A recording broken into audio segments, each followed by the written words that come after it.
First, my review for this new Mission Impossible movie, Mission Impossible: The Final Reckoning, obviously produced by Tom Cruise, starring him in this movie along with the cast of Ving Rhames and Simon Pegg and Hayley Atwell and so forth. No Vanessa Kirby in this movie, in case any of you are still wondering.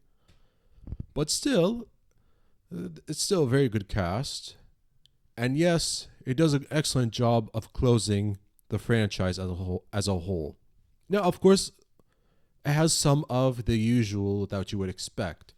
Big action set pieces, Tom Cruise doing dangerous stunts, drama as well. A lot of some, if you're not really caught up, like complicated exposition.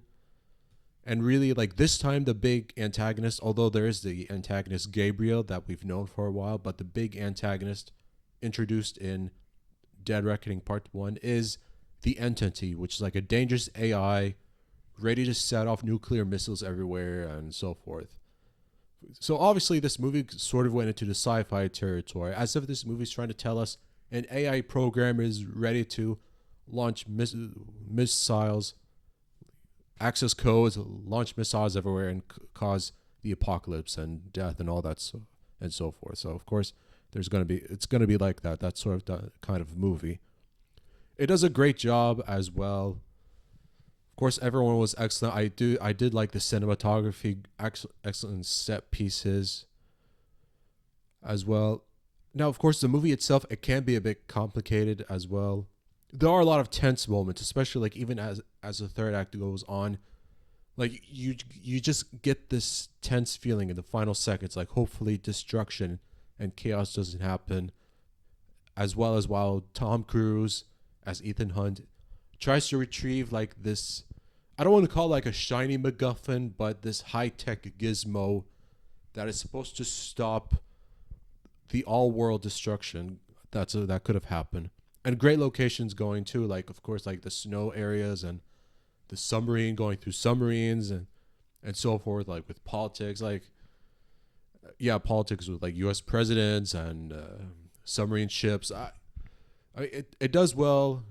Pacing is great. Like there are some issues here and there with pacing, like a lot of talking and then a little bit of action, so forth. So it just feels a bit tedious and overloading, and that's kind of like the general consensus anyway, which I can agree. First act kind of feels a bit tedious with a lot of exposition. And of course, expect a lot of callbacks to previous movies, which do happen often. It tries to connect all of these threads together. So that's bound to happen anyway. So, and is this really the final Mission Impossible movie? Some people say yes, I do think it is. No more Tom Cruise involved. I mean, at some point you have to just conclude a major action franchise. And this movie does that. Even though a lot of people will think, well, Tom Cruise, for someone who has creative input in this movie, will ask or have someone he knows, a younger version, like a young actor like Glenn Powell, to take over the role. You know, maybe reboot the franchise or some sort of Mission Impossible spin-off or something like that. So is this like one of the best movies? Does this rank really high? No, it's like, you know, I would say generally favorable, average, slightly above average in terms of like ranking the Mission Impossible films. You know, so this one tries to tie all of these narrative arcs together from previous films, a lot of callbacks and flashbacks and so forth. And like try to make this big villain, this Gabriel guy, threatening. He kind of is, but really like this entity everyone is trying to stop and cooperate and whatever, like that is really the big threat that just, you know, all of a sudden is there. But we knew about the entity in Dead Reckoning.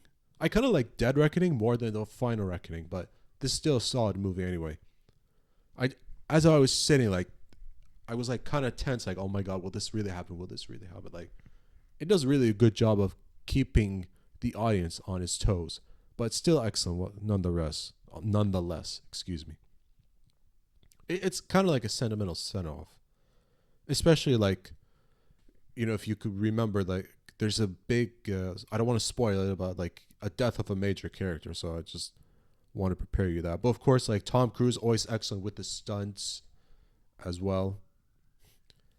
I mean, he has a thing with like going like climbing into planes and doing something dangerous. It's kind of like an adrenaline rush for him. But yeah, like I've someone who's seen like I think all of them. I'm pretty sure I've seen all of them or most of them. Like you if you're invested into this franchise, you'll like this movie. Will you love it though? Even if you're new, no. Even if you're a longtime fan, will you really love this movie? Maybe not, but you'll definitely get a enjoy out of it. You'll definitely like the direction.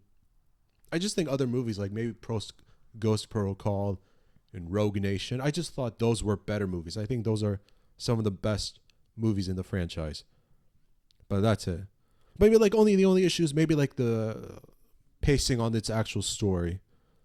Because there's a lot of complexity. It's kind of, if you're not really into the story, if you don't really remember what happens, if you don't find like a YouTube video of like everything up to the final reckoning, you'll get confused. But again, like action, thriller, espionage movies are kind of like that. So expect a lot of exposition to try to fill you in. And definitely worth it on the big screen. If you could watch it in IMAX, great. It's still worth it in a regular big screen. But I'm sure it's just as excellent in IMAX. So yeah, definitely a must-see for fans of the franchise. But just be aware of some confusing exposition and pacing issues with the story. Action is still good, even though I would have liked to see more, but still very good action as well. But still good send-off. It may be imperfect, but likely a conclusion to Ethan Hunt's story. The kind of send-off that he deserves. So, and it's not very tragic. I don't want to spoil it, but I don't want it to, but I'm just glad it's not a tragic ending to Ethan Hunt's story. I just hope nothing tragic happens by the time the Fast and Furious franchise ends, but I'm assuming that will be next year. I'm assuming that will happen in 2026.